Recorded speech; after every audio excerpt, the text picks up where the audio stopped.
mercredi, il y a du cinéma dans Télématin. Promis, Charlotte, on vous laisse plus de 23 secondes pour vous exprimer.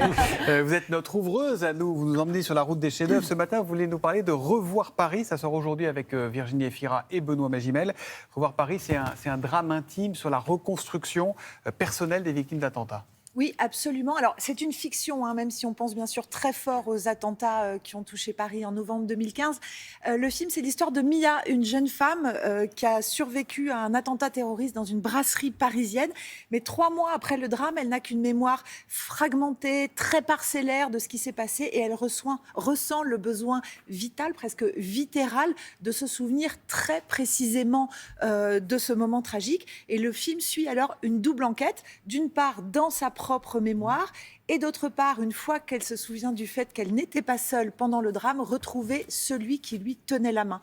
C'est un film d'Alice Vinocourt et on peut dire qu'il est indirectement autobiographique puisque son frère était au Bataclan, il a survécu à l'attentat et Alice Vinocourt s'est alors retrouvée immergée dans ce monde des survivants. Elle s'est beaucoup documentée, a rencontré beaucoup de spécialistes qui ont nourri son scénario pour ce film qui est résolument du côté de la résilience, de la lumière et de l'apaisement. Regardez.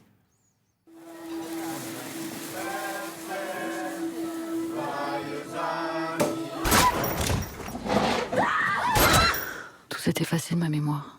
Qu'est-ce qui s'est passé après? Bonjour Alice. Bonjour. Le film est une enquête sur soi-même, en l'occurrence celle de Mia. Mais est-ce que vous pensez qu'il faut nécessairement se souvenir pour se reconstruire ?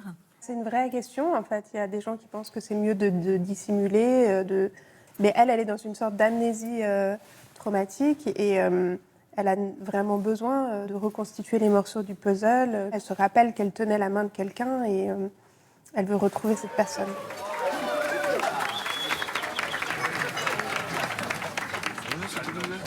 Le film se focalise sur le parcours de Mia, mais vous montrez beaucoup aussi la force du collectif. Oui, pour moi, c'est ce qui m'a touchée, en fait. Tout le monde, après, dans les jours qu'on suivit, tous les gens qui étaient dans l'attentat se cherchaient, en fait, essayaient de se retrouver. La personne qui leur avait souri, voulait avoir des nouvelles, quelqu'un qu'ils avaient croisé une fraction de seconde ou quelqu'un à qui ils avaient tenu la main.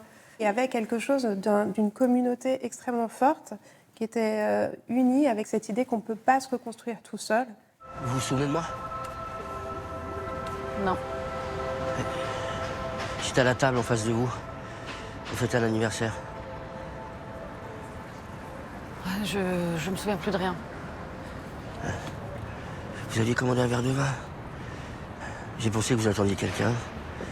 Et puis, en une fraction de seconde, vous avez disparu. Il y avait un groupe de Chinoises qui vous masquait. Et quand vous êtes réapparu, vous aviez de l'encre partout sur les mains. Au cœur du film, il y a un geste qui est à la fois simple, fort et symbolique, celui de se tenir la main. Oui, ça c'est quelque chose qui est venu de ma propre expérience. Cette nuit où mon frère était dans l'attentat, j'étais en lien SMS avec lui. Et à un moment, il m'a demandé de ne pas lui envoyer de SMS parce qu'il était caché et que ça pouvait le faire découvrir. Et donc j'étais avec mon copain et en fait on s'est tenu les mains comme pour envoyer des énergies. Et un des psychiatres avec qui j'ai parlé m'expliquait qu'en fait, le fait de tenir la main, ça dégage une hormone qui s'appelle l'oxytocine, qui est l'hormone du bien-être. C'est pour ça qu'il y a beaucoup de mains dans le film. J'avais vraiment envie de faire un film de résilience qui soit tourné vers la lumière et qui soit paradoxalement assez doux.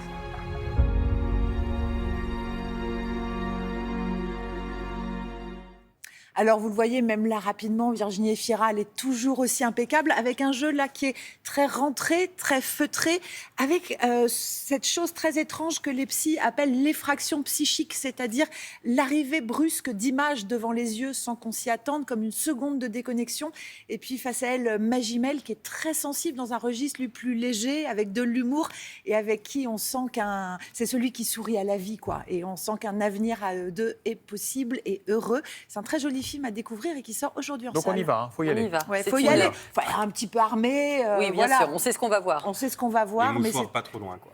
non, parce que Non. le film n'est pas du tout dans le pathos. Il n'y a pas de violon. C'est vraiment comment se C'est la rester résilience. debout. C'est la résilience. C'est très beau. Revoir Paris. Merci beaucoup, Merci Charlotte. beaucoup. Pour l'instant, on va du côté de la pub et on se retrouve juste après.